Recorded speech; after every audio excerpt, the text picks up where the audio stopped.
It's Orthodox Christian Theology's Craig Truglia, and with me today is John Collorafi, and we're doing History of the Papacy. How are we doing today, John? Fine, Craig, and I'm really happy to be on your channel with you and everybody else within the sound of my voice. All right, perfect. So, quite frankly, the Bishop of Rome over the centuries, single most important Christian on earth. And so there should be a long, drawn-out treatment of the history of the papacy. I want to point out from the offset that the term papacy is an anachronism. We'll use this term due to its popular acceptance. And by God's grace, we will undergo an unprecedented presentation on the subject. Never has the history of this institution been covered from its origins up until a century before the schism in a methodical, well-rounded way. So there's both an Orthodox and Catholic lay expert. Myself for the Orthodox, John for the Catholic side. Both are well-read in primary sources, and our task will be to make available to you, the listener, the content necessary to become informed on the subject. The hope is that this will create a fair and balanced overall presentation, which will leave the viewer more informed in the subject than he or she would otherwise be hearing one side in isolation. Though the presenters will strive for impartiality, the listeners should expect that the Orthodox and Catholic sides will have very different presuppositions which may color their presentations. So the Orthodox side will probably presume upon the papacy corresponding to Orthodox canonical norms, which despite elements of headship exercised by the Pope, such as the capacity to hear appeals, it would subjugate the Bishop of Rome to a conciliar system which has the final say. But the Catholic side will probably presume upon the papacy corresponding to Catholic canon law, which asserts the Pope has supreme, immediate, universal, ordinary power and dogmatic infallibility. One should strive for transparency when inferences are made from the historical evidence, and that our presuppositions color this. We'll, of course, strive not to do that, but it's something that does occur, and it helps the listener to try to be discerning about each side. Now, each century church history will be covered in a singular episode up until the 9th century. 4 or 5 different topics per century are covered. The goal is for each side to speak for 5 to 7 minutes. We may go over, hopefully we don't. We'll try to observe the honor rule when it comes to time, but especially, in my opinion, when it comes to John, we want to give guys time to present. They have valuable content, and we'll just try our best to sum it up as shortly as we can. The Orthodox and Catholic sides will alternate who presents first, so no side has the last word each time. After all the topics are presented, each speaker will be given 5 minutes to offer closing thoughts on the century that was just discussed. There will be no live question and answers to reduce showtime.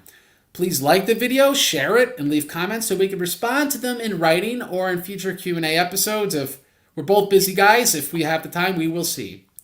Today we will cover the scriptural evidence for the papacy, Matthew 16:18, Luke 22:32, John 21:15-19, Acts 15:6-11, the plural episcopacy in Philippians 1:1 and Acts 20:28, the history of the first episcopal ordinations, and the papal implications of the letter of 1 Clement. Through the prayers of Holy Father, Saints Peter and Paul, may both the presenters and listeners be blessed by God in this endeavor. So, John, I'm going to get right into it. I want you to start covering the scriptural passages from the Catholic perspective, Matthew 16:18, Luke 22:32, John, Acts. The floor is yours. Thank you so much. All right, in order to understand the Petrine succession, okay, the word papacy does not appear in the first millennium, at least as far as I've consulted the texts. But to understand this Petrine succession, particularly at Rome, we have to understand who Simon Bar Jonah is. And for that answer, we go to the Gospels, where Christ reveals the answer. Thou shalt be called Kephas, which is interpreted or rendered into Greek as Peter. Now, when we go to the passage that everybody's been discussing already, even in comments, which is Matthew 16:18, it must be understood in that light from St. John. What it means is that Christ is giving Peter a new name because of his confession of faith, he will be called Kephas, which, according to the concordance, means rock. The Syriac fathers, beginning with Ephrati, St. Ephraim, and the rest agree with this, by the way. So he will be called rock, and this name will be rendered into Greek by another name that means rock, which is Petros, which comes from the Greek Petra, rock, just given a masculine ending, Petros. I sometimes fall into joking here about we don't want, to give a man a feminine name, because then we have problems like you find in the Johnny Cash song, A Boy Named Sue. We don't want those issues. So Christ has taken care of that by giving St. Peter a masculine name from the Greek Petra, or rock. Therefore, what he's saying is, thou art a rock, and upon this rock I will build my church. Now, this is generally the teaching of the fathers. For example, at Chalcedon, the Roman legate Pascasinus calls St. Peter rock and foundation of the Catholic Church and foundation of the Orthodox faith. And the Acts of the Third Session show that the fathers agreed with him, beginning with the great St. Anatolius of Constantinople. It is also true that the church is built upon Peter's faith, upon his confession of faith. Many fathers teach this, of course. This interpretation is approved by the church, but it is not the most precise literal meaning, as I have explained. Now, Christ promises to Peter the power of binding and loosing. In the singular, if we look at the Greek, I will give to thee whatsoever thou shalt bind shall be bound in heaven, and so on. Plus, he promises the keys of the kingdom of heaven also in the singular. Now, we do find, of course, in Matthew 18 that this promise of the power of binding and loosing will be given to all of the apostles. As a result of this, we know of two ways of binding and loosing. St. Peter can bind and loose by himself, or the apostles can bind and loose collectively. But in either case, nothing will be bound, nothing loosed, that St. Peter will not have bound or loosed, as St. Leo the Great teaches. Sermon 83, PL 54, 430. Now, Christ knew that St. Peter was going to fall grievously, and it did not stop him from giving him this primacy of jurisdiction and this unilateral power of binding and loosing. This is not in doubt. The Greek fathers teach this as well as the Latin. For example, St. John Chrysostom says God allowed him to fall because he was going to make him ruler, that is, in Greek, archonta, of the entire world, so that, remembering his own fall, he might forgive those who fall in the future. PG 63, 465. That's the homily. Well, in Latin we call it quod frequenter conveniendum sit, that there should be frequent meeting, I guess is how we call it. I want to introduce you to somebody you've probably never heard of, an Orthodox bishop of the 8th century, Melkite, that is, an Orthodox bishop kind of implanted in a deeply Nestorian neighborhood named Theodore Abukura. He's the bishop of the ancient city of Haran. As I say, Melkite meaning Orthodox, Chalcedonian, so opposing the Jacobite and Nestorian heretics. His Arabic works were published in 1905 by the priest Constantine Basha. Abukura teaches, the words of the Lord, I have prayed for thee that thou mayest not lose thy faith, but then turn towards thy brethren and strengthen them, do not designate the person of Peter or the apostles themselves.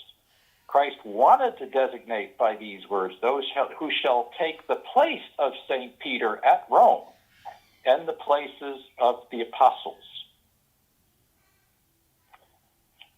So, hyperbole from Theodore Abukura in telling us that St. Peter's role of strengthening the brethren will fall to the bishops of Rome.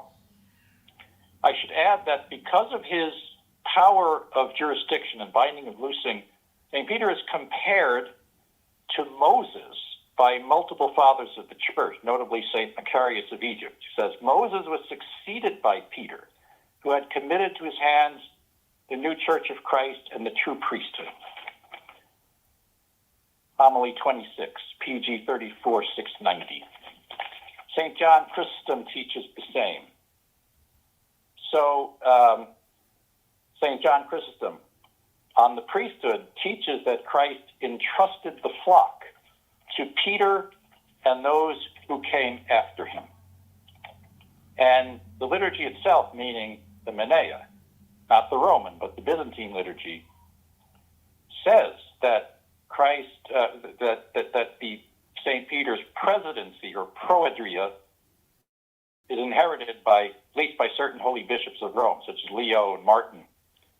So it used to be, at least, I was able to look at the text for the Menea, and they talk about these holy popes, St. Leo the Great and Martin, as having been enriched with his presidency.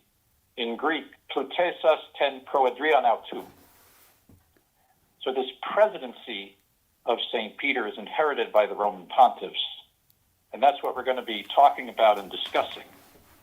As I said, this presidency is not a parliamentary thing, parliamentary way of presiding. Christ has entrusted the flock to Peter and those who came after him, as St. Chrysostom already taught in the treatise on the priesthood. And for this reason, St. Peter received certain honorifics that are commensurate with this dignity, notably Prince of the Apostles, in Greek Koryphaeus, which means chief, leader, foremost man, sometimes even chiefest, Koryphaiotatos in Greek, as well as the head and even the ruler, as I quoted St. Chrysostom, and St. Leo the Great uses the same word. Okay? This is the man and the apostle whose succession we are going to be discussing tonight. I intend this to be an historical program. It's neither not debate, it's not an argument, and there's no aggressive or tough-thumping oratory to be expected from me. I'm simply intend to tell you what the sources say. Thank you. Well, thank you, John. And for the sake of time, I'm going to jump right into it. When it comes to Matthew 16, Luke 22, John 21, Acts 15, all these texts, these earliest of our primary sources in the history of papacy, assign an important spiritual role to St. Peter. John 21:15 states that Peter feeds the Lord's lambs. Luke 22:32 assigns Peter a specific role, strengthening the brethren. Other apostles wrote epistles and preached, but none had their role surmised as the preceding. The Lord himself spoke these things, so we must consider them important, consider the messenger. They apply a defined ecclesiology, which is not low church, as Peter represented something important. Otherwise, God simply left useless details about someone who was special for no reason. I will discuss later, historically speaking, that Peter was considered the origin of the episcopate, symbolized by him being given keys which can bind and loose sins through the disciplinary function of the church in Matthew 18:17-18. Now, Matthew 16:18's plain meaning is that Christ gave St. Peter the keys. Well, so what? The giving of a literal key obviously is not important. The keys must mean something. Peter's given an obvious symbol of authority. Why? Orthodox view tradition and scriptures as harmonious. We don't pit the plain rendering of a scripture against tradition or tradition against tradition. Now, for those who want more context, I'm not going to quote everything in church history. William Webster's The Patristic Exegesis of the Rock in Matthew 16:18 is the most complete resource as a quote mine that I've seen online, but I have not read it. So what I'm going to give is my own reading, what I've seen in tradition, which is I've seen several different ways of understanding the text Matthew 16:18. The keys are generally the interpretive/preaching authority given to the church in some sources, particularly the key of David. We could see that in Origen, commentary in Revelation, book 5, chapter 4, and commentary in John, book 2, chapter 4. St. Jerome, letter 58, paragraph 9, letter 53, homily 66, and its reference to Revelation 3:7. St. Augustine in Sermon 24, paragraph 1-2. St. Andrew Caesarea is quoted in page 44 in the Ancient Christian Commentary in Revelation. So it's interpreted preaching authority according to some sources. Now, in other sources, it's the keys of heaven, right? The power of binding and loosing, but it's given to other apostles other than Peter, or the church at large. For example, Tertullian speaks of this in Papacy, chapter 10, St. Cyprian, treatise 1, chapter 4, epistle 26, paragraph 1, St. Optatus, and Against the Donatists, book 1, chapter 12, St. Jerome, letter 14, paragraph 8, Against Jovianus, book 1, paragraph 26, St. John Chrysostom talks about it in homily 1 on John, homily 12 on John. St. Augustine, an exposition on Psalm 109, paragraph 1, tractate 50 on John, paragraph 12, tractate 124 on John, paragraph 5, Sermon on Saints Peter and Paul, paragraphs 1 and 2. St. Cicero's Arles also talks about it, and in Thomas Aquinas' Catena on Revelation 1:18. St. Bede in the same, St. Isidore Seville in the Church, paragraph 2, paragraph 5. St. Pope Gregory the Great in Registrum Epistolarum, book 7, letter 40. I blew through those, so that way you could put it in slow-mo, you could look them up yourself. Let me just give 2 examples.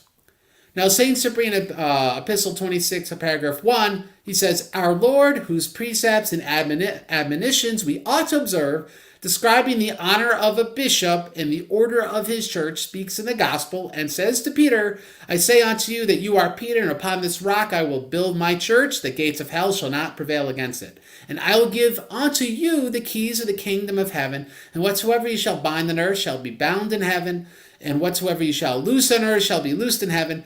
Thence, through the changes of times and successions, the ordering of bishops and the plan of the church flow onwards. So the church is founded upon the bishops, and every act of the church is controlled by the same rulers.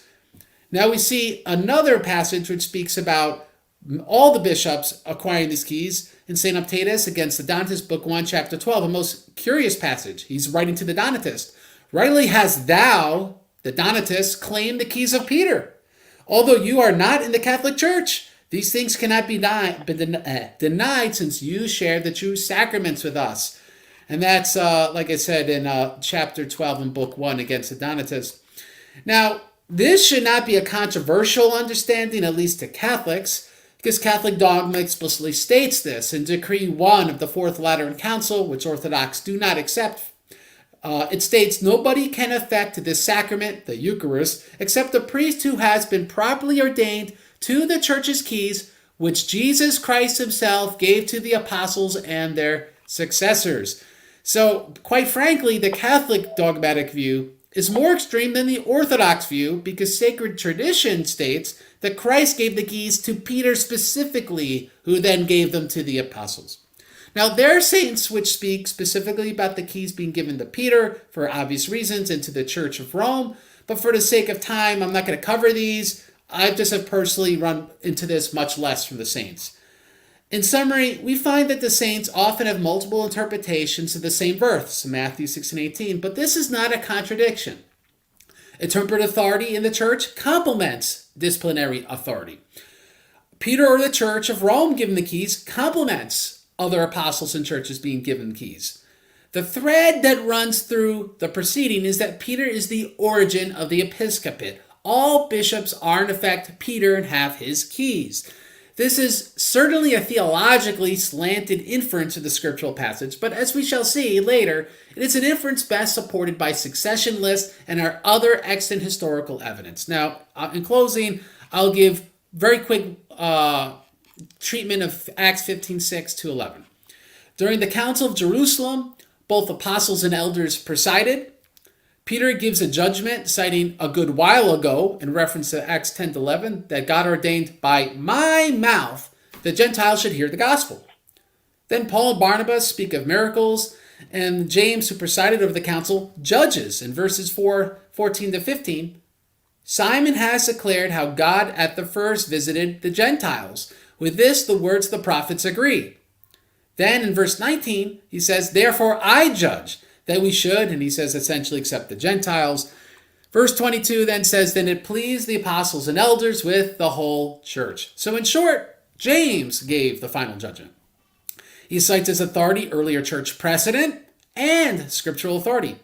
We should note that Peter's conversion to the Gentiles was consented to by the apostles and brethren in Acts 11:18. So consent from the church is needed again in Acts 15:22. There's no indication that Peter gave a final judgment and that the consent of the others was unnecessary. The proceeding shows that in the scriptures, Peter has a very important role, the most important role among the apostles. However, it does not imply he acts unilaterally or the role of earlier precedent and consent is optional. As time unfolds, we should not be surprised to see those exact principles constantly at work.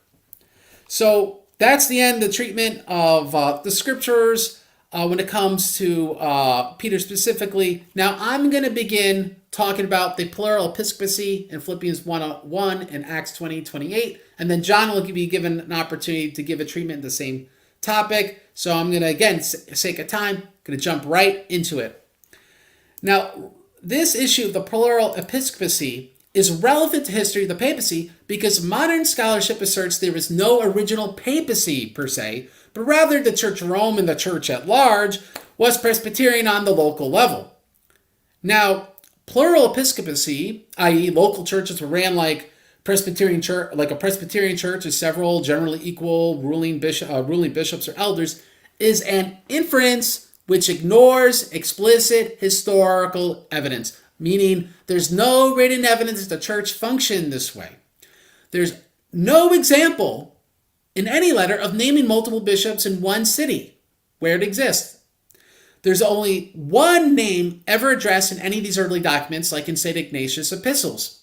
There is evidence of there being a bishop, right, that they name, and several core or county or auxiliary bishops, the latter functioning like glorified priests. Therefore, the simplest interpretation of historical evidence is Philippians 1:1 and Acts 20:28 likely refer to a bishop and core bishops. This means Rome, like other local churches, would have a chief bishop and lesser core bishops and priests assisting him. That's a mono-episcopacy. The written evidence of how core bishops functioned, in short, is that they were like priests who can ordain minor orders, but with synodical approval can ordain priests and deacons. They could not ordain other bishops. Core bishops can give judgments in synods and letters of commendation. They are bishops without the capacity to ordain other bishops. Core bishops are called auxiliary bishops today and are common.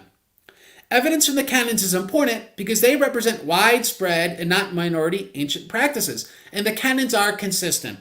Canon 14 of Neo Caesarea in 315 AD says, the core episcopi, however, are indeed after the pattern of the 70, the lesser apostles, and as fellow servants, on account of their devotion to the poor, they have the honor of making the oblation. So this implies they are not full apostles or full bishops, but mere priests with the honor of the oblation, meaning they preside over the Eucharist like a priest. To this day, in Arabic, in the Orthodox Church, the normal parish priest is called a core bishop. So this is not strange in Orthodoxy.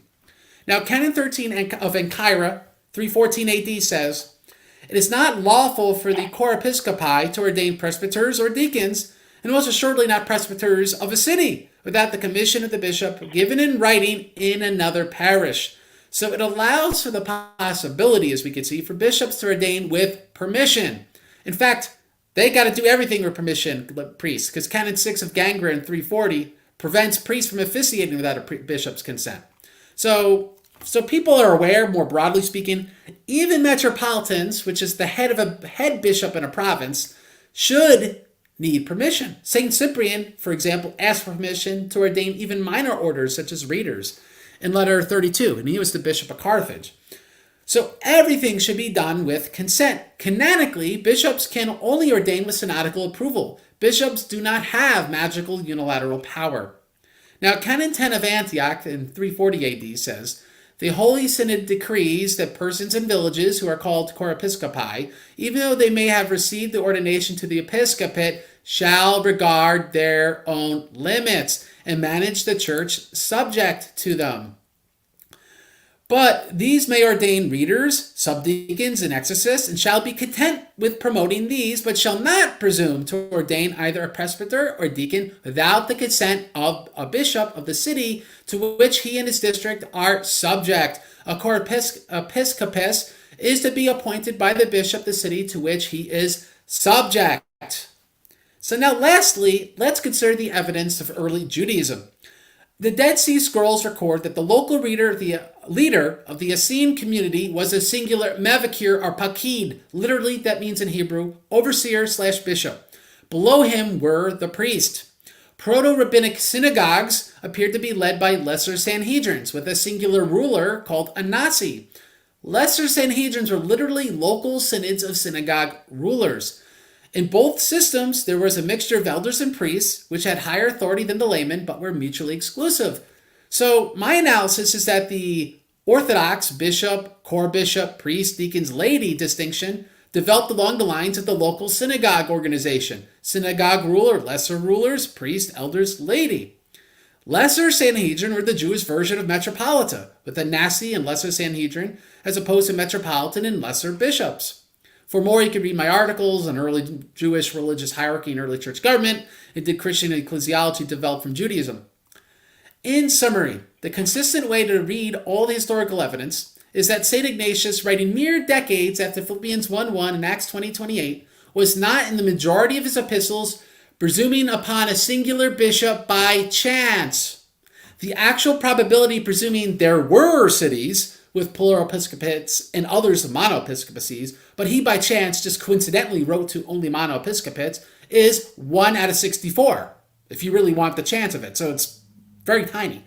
Now, there's no way to quantify this, but due to the fact that Ignatius wrote very specific theological points, presuming upon the monoepiscopacy, in reality, the probability of there being a plural episcopacy borders on 0.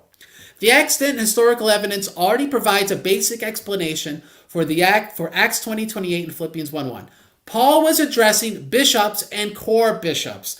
They are both broadly bishops, but only the former exercise the fullness of the office. The monoepiscopacy, as represented in canons, presuppose the existence of core bishops. Not coincidentally, this organization with full-blown bishops assisted by lesser bishops appears to have Jewish antecedents. Monoepiscopacy is not a doctrinal development. It predates Christianity. And so I think with confidence, we could presume that the papacy exists from the very beginning. A chief bishop, not that there's several popes at once in these more modern liberal theories. Now, that being said, John, your turn on this topic. Okay, thank you. It's a remarkable amount you're able to fit in there. I'm happy to say that it doesn't look like we have any huge disagreement on what you're calling monoepiscopacy. Certainly Catholics would agree that there is one bishop in the church. I mean, for example, in the letters of St. Ignatius, he talks about the bishop. And it's presupposed that we already have the system of one bishop in the church. St. Ignatius writing around 110 or so AD. There is maybe a minor difference here, because in the Catholic Church we can use the word core episcopos, which you're using for core bishop. You can have a core episcopos.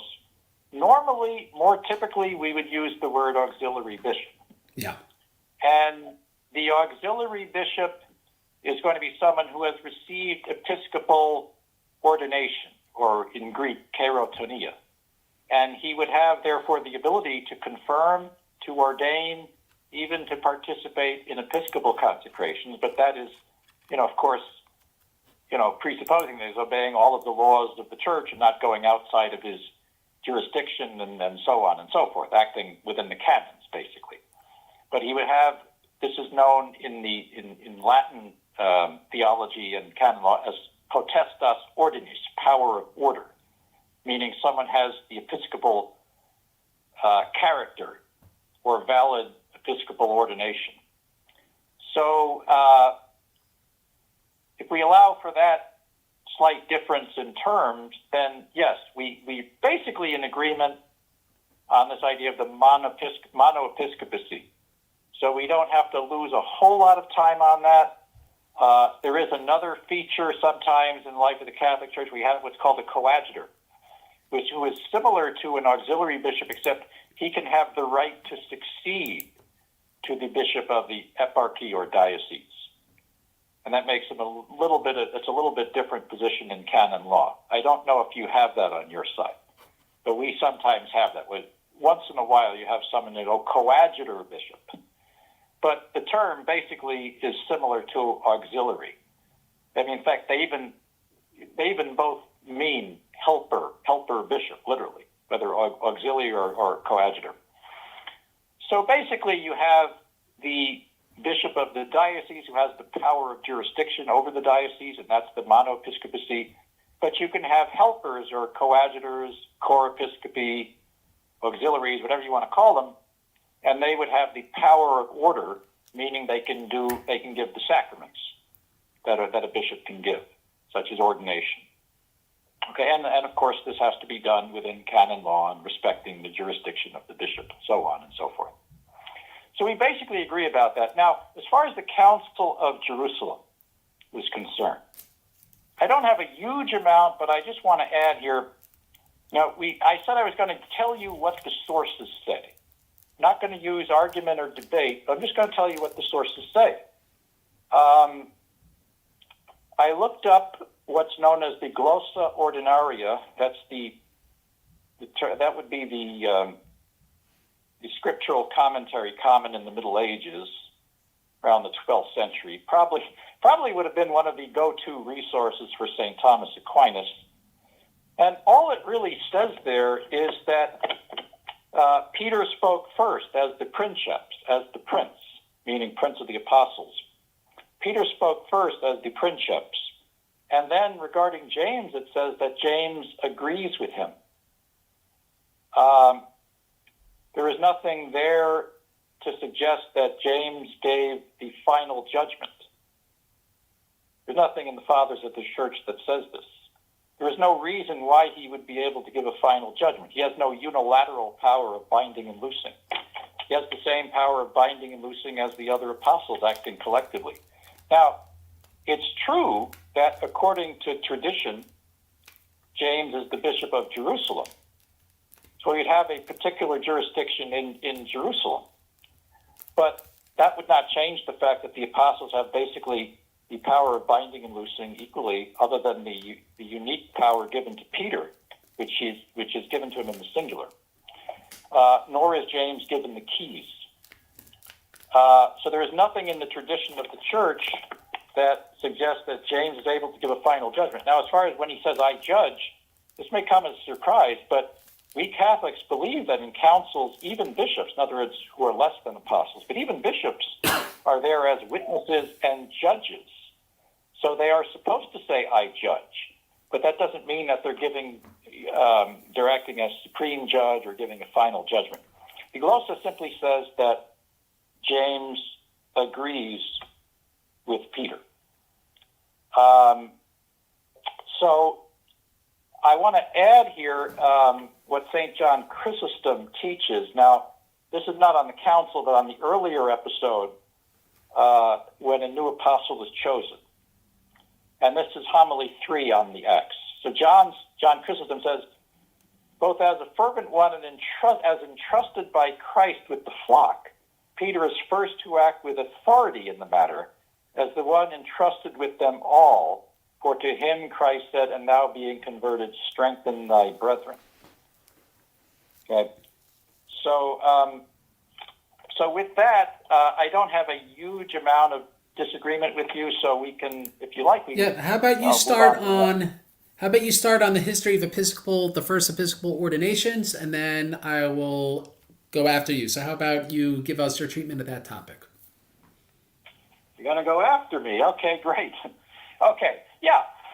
So both of us agree, probably, I think we do, that all bishops per se have the same power, what we call power of order, potestas ordinis, the power to give the sacraments and so on. In this respect, they're basically equal.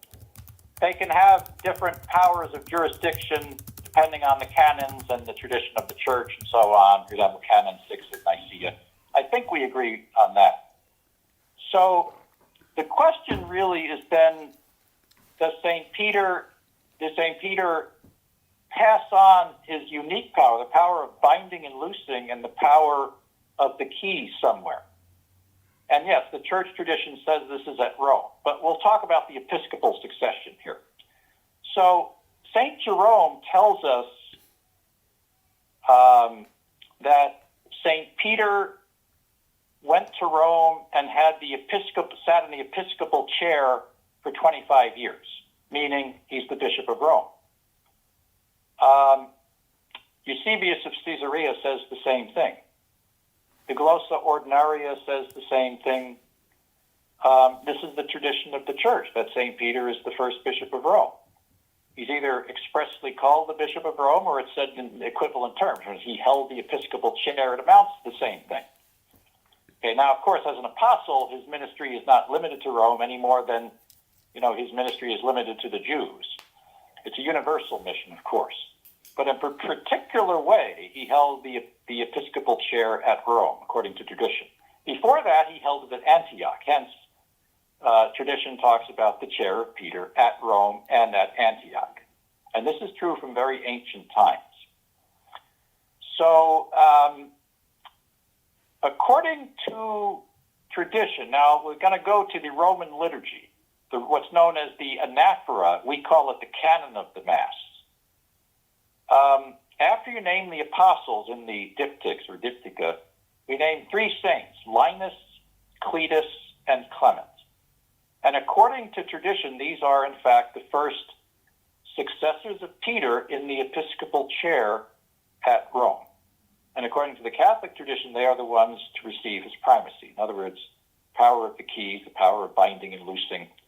What's remarkable is that this is affirmed sometimes by heretics.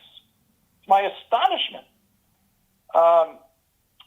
the Coptic Synaxarion has a commemoration of St. Peter's Confession of Faith on July 31st, 7 Mesor in the Coptic calendar. And the Synaxarion is translated in the Patrologia Orientalis, 17, page 710. It says, regarding Peter, the Lord gave him felicity, delivered to him the keys of the kingdom of heaven, and conferred on him the power of binding and loosing. On this day, Peter became the head of the disciples and his lieutenant at Rome for the authority over all the heads of the world. Astounding. These are heretics. This is the Coptic Church, which both of us consider to be heretic and schismatic, do we not? I think we do.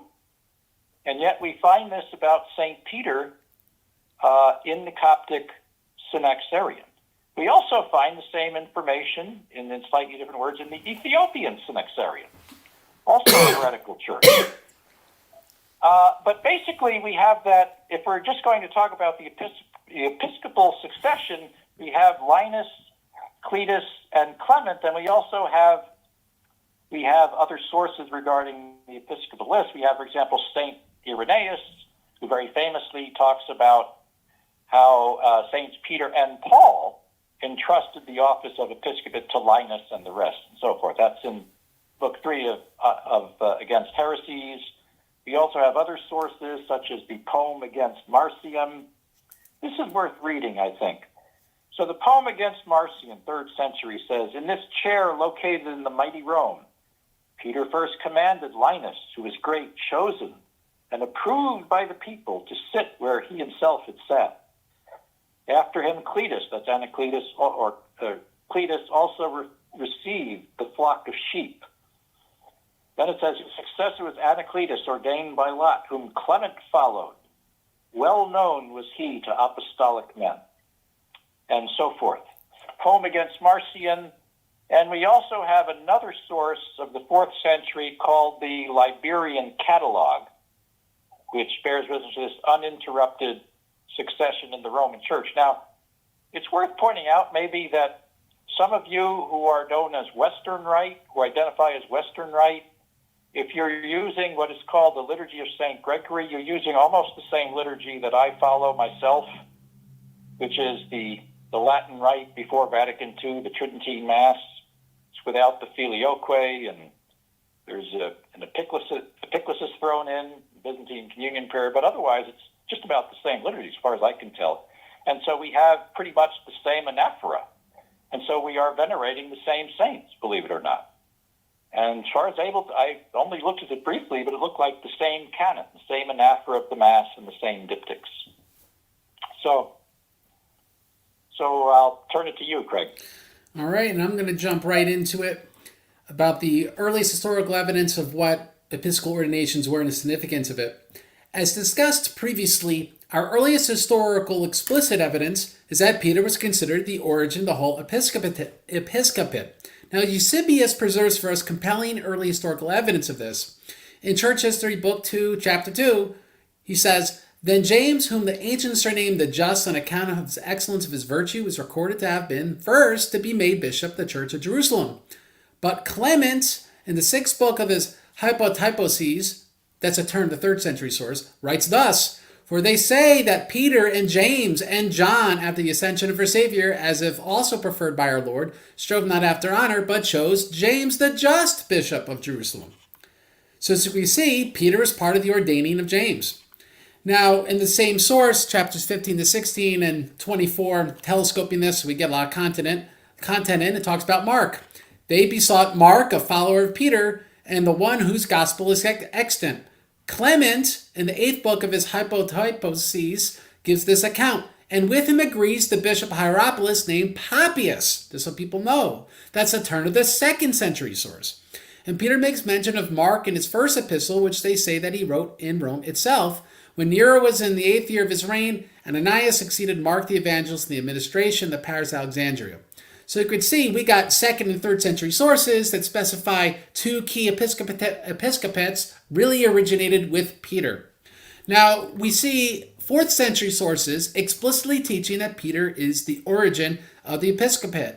Now, St. Optatus of Milevis, Book 7, Chapter 3 of Against the Donatists, this is a mid-4th century source, says, "And though this has been thus written, nevertheless, for the sake of unity, blessed Peter both deserve to be placed over all the apostles and alone receive the keys of the kingdom of heaven, which he has to communicate to the rest." Now let's see how he applies this. Earlier in the same book, Book 1, Chapter 10, it says, "For it was not Caecilian of Carthage who went forth from Majornus of Carthage, your father's father," he's talking to the Donatists, "but it was Majornus who deserted Caecilian. Nor was it Caecilian who separated himself from the chair of Peter or from the chair of Cyprian, but Majornus, on whose chair you sit, a chair which had no existence." So as we could see, the chairs of Cyprian and Peter are conflated. Now, this isn't just Latin sources. You could say, well, Carthage is part of the Patriarchate of Rome or something. St. Gregory of Nyssa, which is cited in Meindorf's The Primacy of Peter, it's PGXL 7, 312. This is a late 4th century source, says that Christ, through Peter, gave to the bishops the keys to the heavenly honors. Later sources concur with Peter's the origin of the whole episcopate. Now, page 464 of John's own book with Scott Butler Keys. This is in the 2004 edition. I don't know what it is in the recent one. It's MGH Epistolae 3, 275-7. Pope St. Gregory II praised St. Boniface for asking what this holy apostolic Rome teaches. Why? Because the blessed apostle Peter was the origin of both the apostleship and the episcopate. So he flat out says it. This is a saint both of us venerate. We see elsewhere in an Eastern source, John of Thessalonica, in the Dormition homily, chapter 13 from the 7th century. Peter is told by John in this homily, "You are our father and bishop. It is your duty to be before the bier until we bring it to the place of burial." So we see John calls Peter his bishop. Now, I want to be honest. There are some difficulties to the above thesis, at least historically, not traditionally.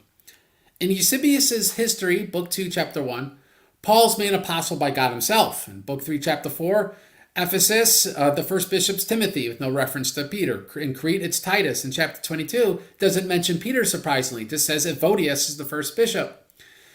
We also see in the scriptures, in Galatians 1:18, it implies maybe Peter ordains with maybe James, Paul single-handedly, but this would be a non-canonical ordination. So, generally we don't like these sort of things in history. Acts 13:3 may also be about Paul's ordination. No saint teaches this. and it includes the laying on of hands, but Peter is not explicitly mentioned.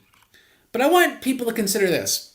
Clement of Alexandria, in his sixth book, the Hypotyposes, quoted 2 sentences later, in the same source from Eusebius I was just citing, says the following: "The Lord, after his resurrection, imparted knowledge to James the Just and John and Peter, and they imparted it to the rest of the apostles, and the rest of the apostles to the 70, of whom Barnabas was one." So we must ask ourselves, honestly, is imparted knowledge a reference to ordination? Because Clement notoriously uses odd euphemisms. Now consider this. Clement of Rome, in an earlier source in the 1st century, wrote in 1 Clement 42 of those who received their orders as being established in the Word of God.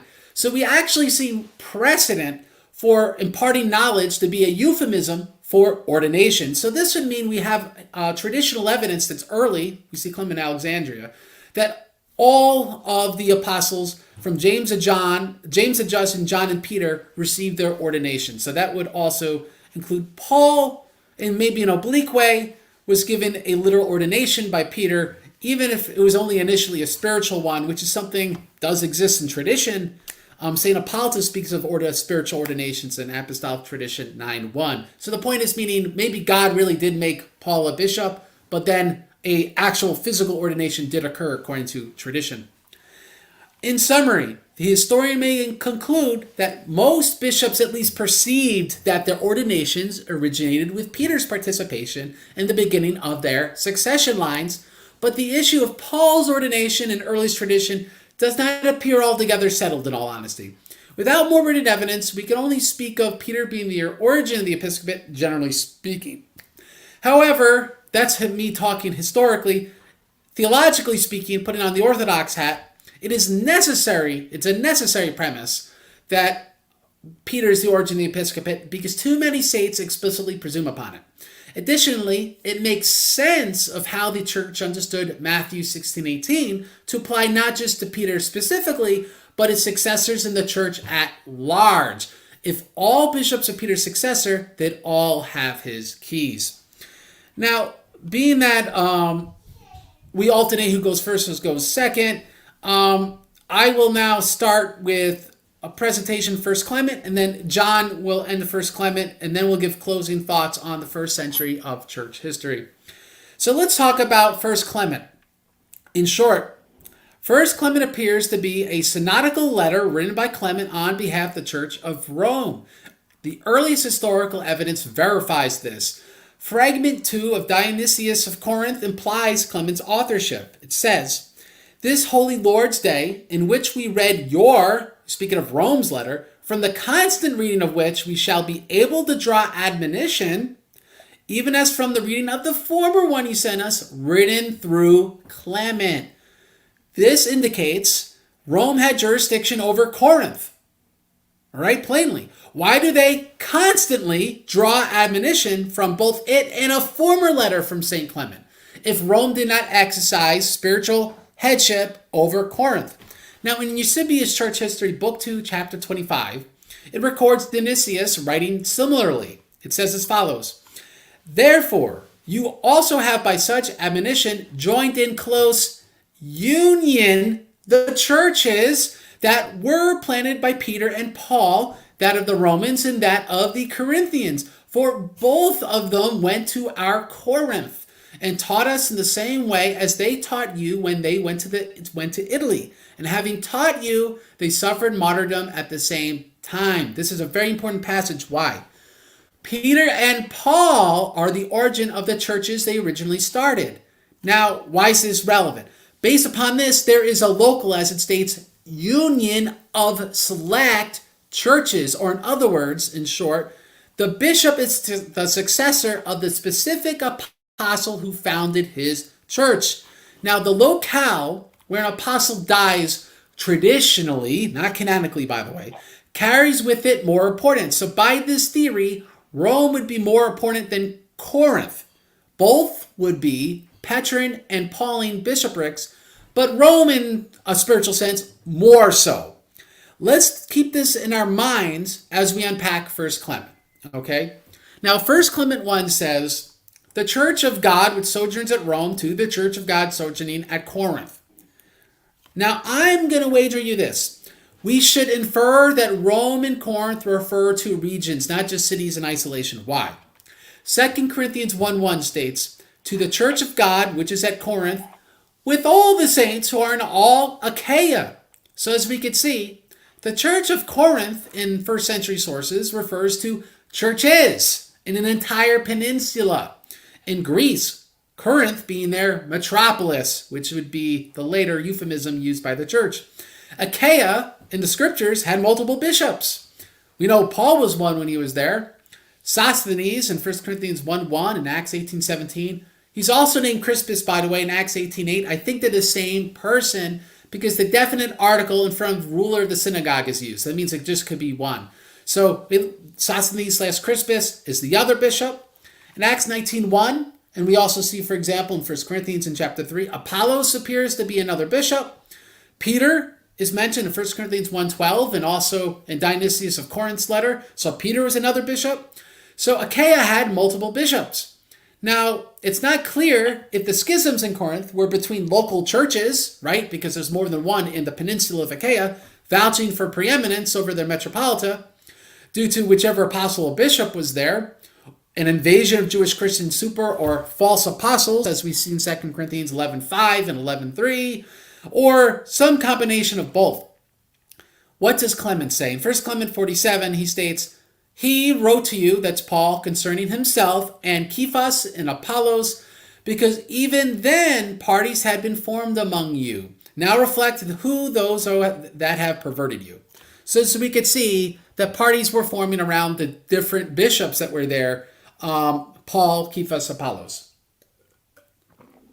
Now, 1 Clement 1 says, we, keyword we, feel that we have been somewhat tardy in turning our attention to the points respecting which you consulted us. What's this mean?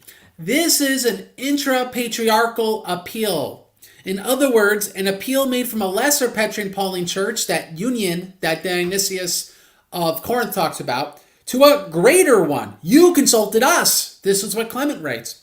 Now, just so people know, in Clement's time, in Cyprian's time, so that's 2 centuries later, the Roman Synod wrote under the title, the presbyters and deacons abiding at Rome, and we. There's no evidence of plural episcopacy just because the word we is used in 1 Clement 1. This is common in Roman letters for centuries. Now further, 1 Clement is a synodical decree. It gives a judgment concerning the appeal and delegitimizes the schismatics. How do we know? Well, in the 2nd century, St. Irenaeus in Against Heresies, book 3, chapter 3, paragraph 3 says the following. The church in Rome dispatched, as he calls, a most powerful letter to the Corinthians, exhorting them to peace. Why else call it powerful if it's not issuing a judgment to an appeal? So the appeal is decided synodically, not by the Pope in isolation. It says we. Now, 1 Clement 39 states as follows. Foolish and inconsiderate men mock and deride us, being eager to exalt themselves in their own conceits. So as we could see in the letter, the schismatics evidently spurned Rome. They derided us. Now, exalt themselves. We have to look at this. The letter's trying to convince the laity in Achaia to return to their validly ordained bishops, not merely those who asserted their own leadership, right? Those exalting themselves are ordaining themselves leaders, or they have invalid ordinations. Now, 1 Clement 44 states as follows. We are of opinion, therefore, that those appointed by them or afterwards by other eminent men with the consent of the whole church. So as we can see, clergy cannot be self-appointed. 1 Clement was written probably in the 60s or early 70s AD. They were already assuming then clergy must have succession. Though bishops were popularly elected, maybe not the way democracies do things now, but some sort of election, succession was guaranteed by ordination of apostolic succession. That was essential. 1 Clement 47 to 48 commands obedience, right? If Rome then has spiritual authority, why they say as follows. Let us therefore with all haste put an end to this schism, so that he, that's God, would mercifully be reconciled to us. Now look at this. Protestants, this is a salvation issue. He's saying you got to be reconciled to God if you don't go out of schism. Now 1 Clement 56 implies Corinthian submission to Rome. It states as follows. Let us then also pray for those who have fallen into any sin, so that they may submit not to us, but to the will of God. Now, low IQ people say, but he said not to us. He's saying not to submit to Rome. But this is not how you read ancient diplomatic documents. Why specify this if the audience did not have some expectation of obedience to Rome? So I wager you this. This is a reference to Rome's spiritual authority over Corinth within that patriarchy. Now, what's the very next sentence? This is the smoking gun. The next sentence. For in this way they who repent shall secure a fruitful and perfect remembrance, i.e. commemoration, from us, that's Rome, with sympathy for them, both in our prayers to God and our mention of them to the saints. In other words, those who repent will be remembered liturgically. This shows the schismatics are at present synodically excommunicated by Rome. This is in plain sight in the sources. I don't know why people don't talk about this. At 1 Clement 57, it commands, ye therefore who lay the foundation of this sedition, submit yourselves to the presbyters, i.e. the validly ordained bishops, and receive correction so as to repent. Now, 1 Clement 59 expects reconciliation communicated to the papal legates. This is not like some medieval invention. It's in the first century. It says, send back our messengers to you. They didn't call them legates, they call them messengers. Might be the Greek word angels, maybe John could tell us. Claudius Ephabus and Valerius Bito with Fortunatus, that they may the sooner announce to us the peace and harmony we so earnestly desire. So in summary, First Clement presumes that Corinth should be reconciled to Rome and follow proper ordination practice for clergy. Just so people know, the 40th chapter implies a mono-episcopacy among Jewish lines, just like what I said earlier. So there's no way of matching these liberal academic and Protestant inferences they draw from 1 Clement. Whether or not this letter is proof of patriarchal or universal jurisdiction is not explicit, but our earliest evidence through Dionysius of Corinth specifies it is local in nature. And so with that, I'm going to now give the microphone to John to cover our last topic, 1 Clement. Thank you. Craig, believe it or not, there's almost nothing that you said that I could really disagree with. And it would be, if anything, it might be on a fairly minor point. For example, you call it, I think you said an appeal. I did not find anything in the documents or sources that calls this an appeal. Now, if there is something, I will certainly stand corrected. I'm just saying I did not find the word appeal. And remember, we told the audience, or I told the audience, at least, I'm just going to tell you what the sources say and don't say, which is my habit. Now, generally speaking, I agree with just about everything you said I was able to hear. The hearing is not perfect on my side. Now, to talk about patriarchates is, in my opinion, anachronistic, since we didn't have patriarchates at that time, although the patriarchates are based on ancient customs, which, in my opinion, are apostolic usages. So there is a foundation for talking about patriarchates, but I think it's a little early, anachronistic. These are not huge points, however. So I just want to add here a few points, since there was so little to take exception to in your presentation. The basic point to me is that, as you say, the presbyters, or we would say priests, because these are ordained men, they were unjustly deposed. They were deposed without reason. And St. Clement, first of all, he's giving them a serious warning, saying, look, Christ is from God. The apostles are from Christ. The bishops and deacons are from the apostles. In other words, authority is coming from the top down, not the bottom up. Christ is from God. The apostles are from Christ. Bishops and deacons come from the apostles because the apostles appointed that when they fell asleep, in other words, they died, other approved men should succeed to their ministry. And that's 1 Clement 44 and also 1 Clement 42. So what he's telling them is, you're disturbing the divine order. He calls it a sedition. It's a detestable sedition. And what he's saying is, this is sedition. This is disobedience. This is bad behavior. Knock it off. Not in so many words, but in a nice way. Saying, you better knock it off now.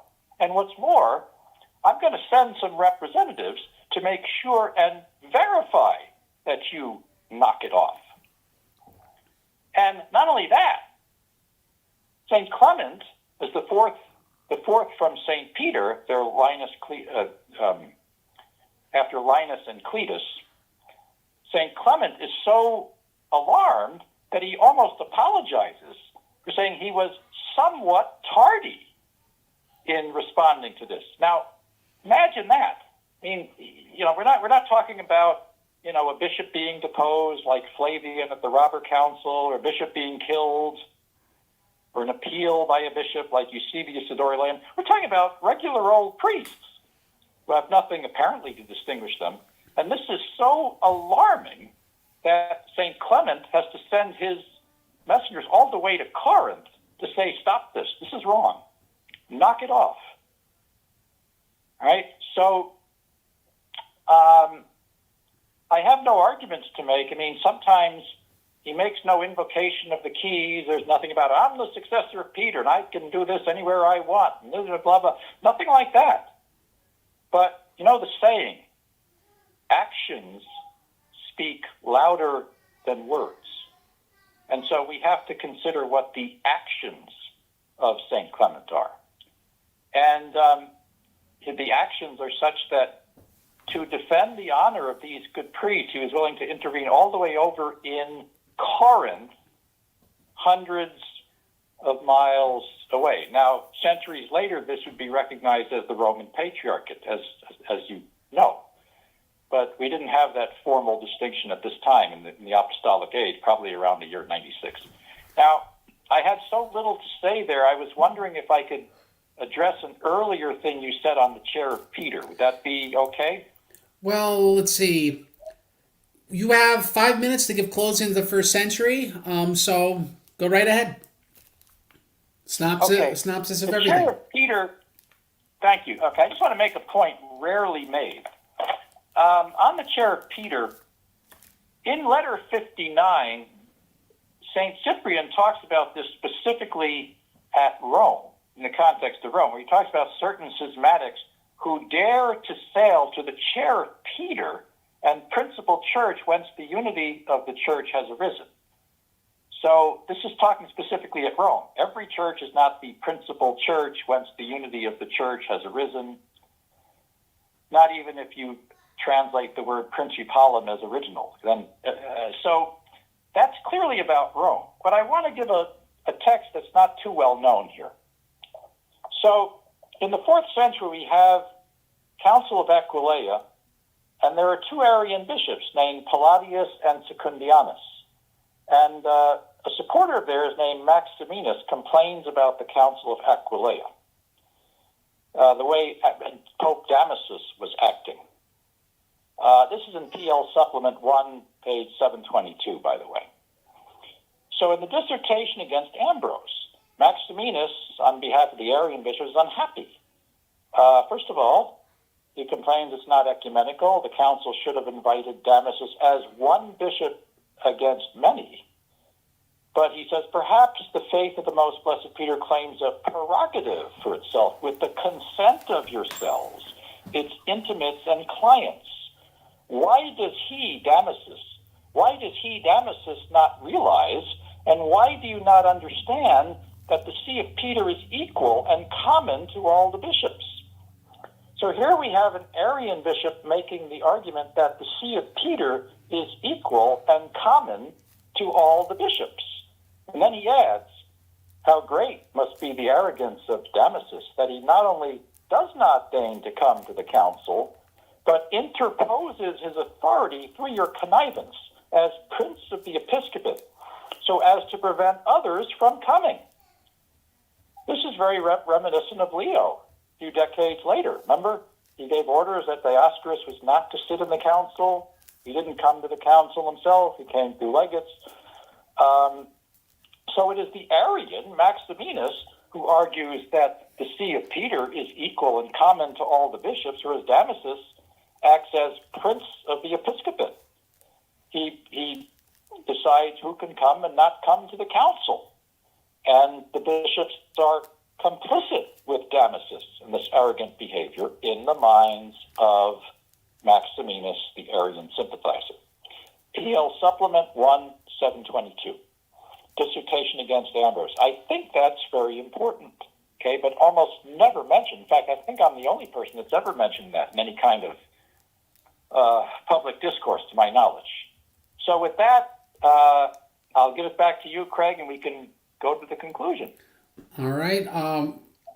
My conclusion is that in the first century, or probably would sound like to the audience, is the sacred tradition of Orthodox and the tradition of the Catholics is in many respects very similar when you get outside of sort of the popular arguments that are really very Protestant and modern and irrespective of actually what the saints taught and what we actually sing in our hymns and things like that in Orthodoxy.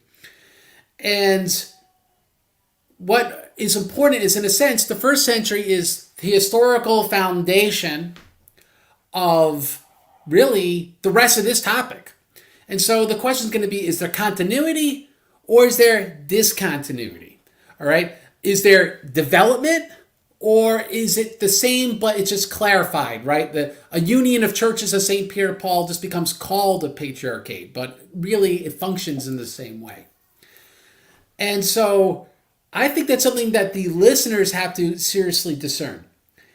Now, there's a few points I think, because this is not a debate. This is more us just giving historical overview from different perspectives.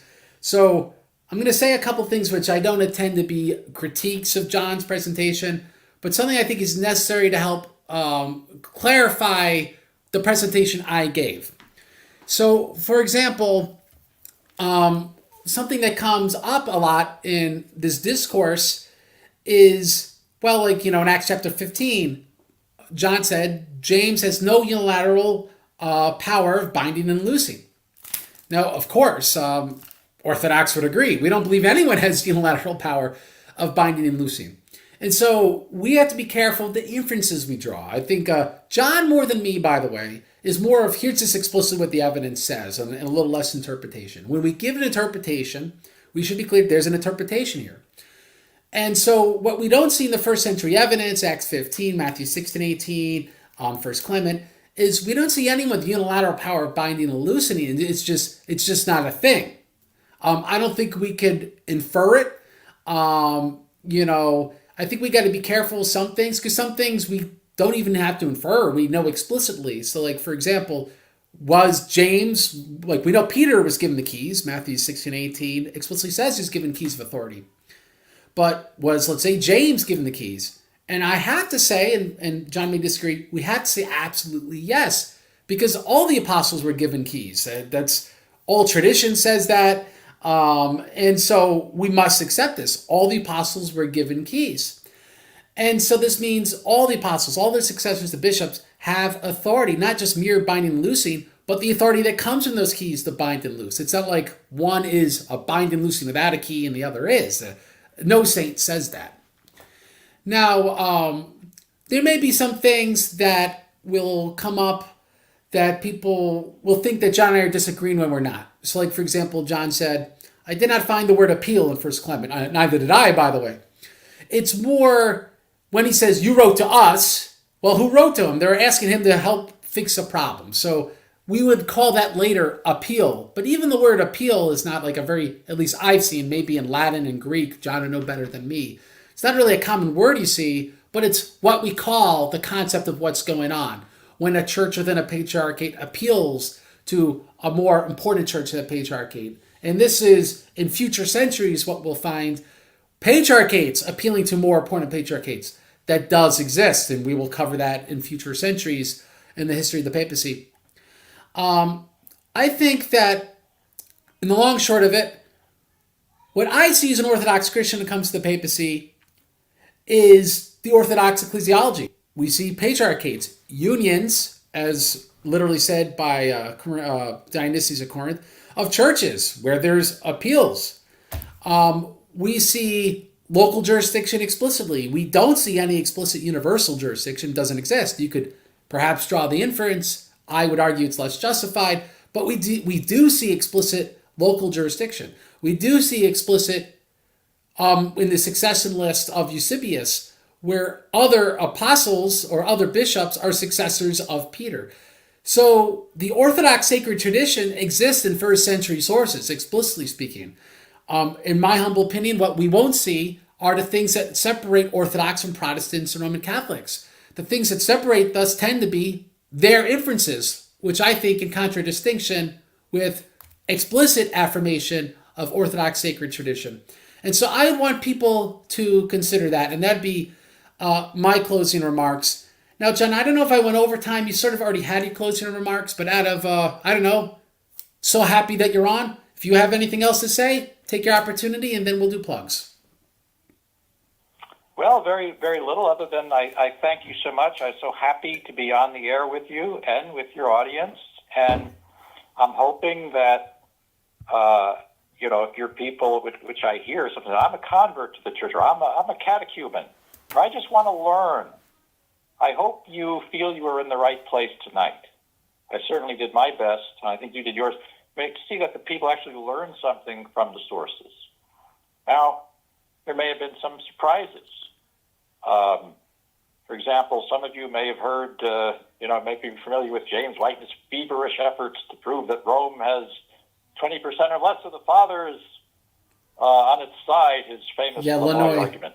Then we find that the legates pronounced Peter the rock and foundation of the church and foundation of the Orthodox faith at a council where there are 600 bishops, according to tradition. What? Now, some of you have undoubtedly been told that the chair of Peter is common to all the bishops. And then you heard tonight that this is an argument that Arian bishops used against Pope Damasus. What? So there may have been some surprises tonight. But I hope I kept my promise to you to tell you exactly what the historical sources said. And there really wasn't all that much disagreement tonight between Craig, your host, and me, the guest.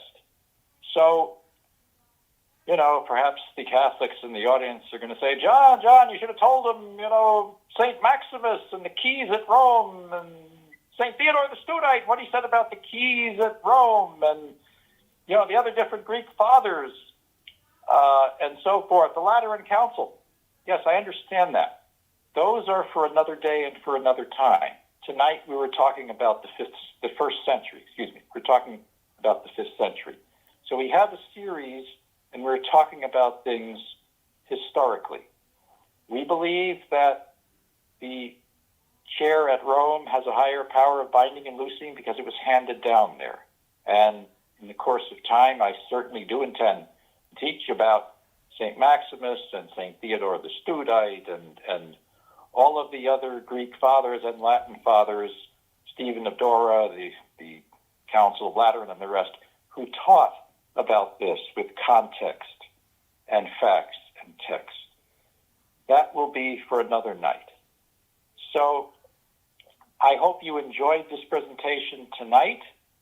I hope you learned something. And certainly if you're a Protestant that's, understand that sola scriptura is not historical, and maybe you're saying, as some have done, I'm going to narrow it down to Catholic or Orthodox or something like that. I hope you have learned something tonight, and I will certainly do my best, as I did my best tonight, make sure that you receive that information that you need to have so we can break the roadblocks that have been separating you from the primary sources. Thank you again so much, Craig, and good night to everybody. Well, John, do you have any plugs, or you're off the phone?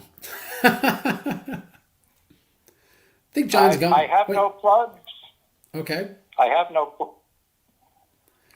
Right, John. There is. I do have a book, Keys Over the Christian World, which has a much more extensive sources. That's tonight. It's published. It's on the Robert Segenis site. However, it's a free download on multiple sites on the internet. even though that's a copyright violation, I've never objected because we want people to read the book. I would rather gain a soul than a buck in royalties, or perhaps I should say a Federal Reserve note on this channel. Yeah, right. So it's actually a free download. But whatever, I don't like to plug things per se, but there are going to be a lot of sources. If you heard things tonight in sources that you never heard of before, you will indeed hear more in the book. Other than that, I have no plugs to give. I just want to thank you all for listening. I'm honored that you would even take time out to be in the audience to listen to us tonight. And I just want to thank you again. I do my best next time to make sure that you hear what you need to hear and know what you need to know. John, I'm not trying to blow hot air, you know what, or whatever. But I quoted Keys in my presentation tonight. It's a very important book. It's a lot of original translations, not meaning like he did them different for the fun of it, meaning no one else has translated a lot of these sources into English. And so for someone who appreciates the saints, I think that's pretty important. And here you have John saying, download it for free. I mean, I don't know how much more someone could want to make these resources available to you. So I recommend it personally. Of course, I'm Orthodox. I'd recommend care in reading it. But anyone who's doing an honest evaluation of this topic would be a fool not to consult that book. Not because John or Scott are so great or not great or whatever. It's because the facts are there and people should be consulting resources with these things. That's why in my own presentation, I purposely rapid fire the citations because I hope that people will take the time and they'll actually go look it up, because we don't have enough time tonight to read everything that was ever written. Take advantage of the saints because you will be blessed because they were guided by the Holy Spirit. So definitely read the saints, the resources that make the saints available. Now, my plug is if this has blessed you, please go to the orthodoxchristiantheology.com/donate website to bless the churches in Cambodia. I believe this has been the most concise, thorough presentation on the first century of the papacy that I've ever heard, because I've heard half it and I heard my own voice, right? So if this has been for you, well, a good vote of confidence would be to bless someone else. We blessed you, then please bless someone else. The churches of Cambodia need support, particularly because they're cut off by the preponderance of their donors who are in Russia due to the war in Ukraine. Whatever you think politically, that doesn't mean the people in Cambodia and the Orthodox churches there should suffer for it. So please, please, please donate, because honestly speaking, we have maybe another 2-3 months of money, and then they're literally out. I mean, in trouble. So please donate. It's a marathon, not a sprint. Fast one meal, give the $5 Church Cambodia, the meal would have cost you. Dedicate the fast, and God will bless you. Maybe not financially or anything. You know, we're not that guy in Texas and all these Protestant preachers. But spiritually speaking, God will bless those who give alms. That's just what it means. Otherwise, bless your local monastery. Give alms to someone who needs it. The point is, if this has blessed you, pay it forward by blessing someone else. One such way is by going to orthodoxchristiantheology.com/donate.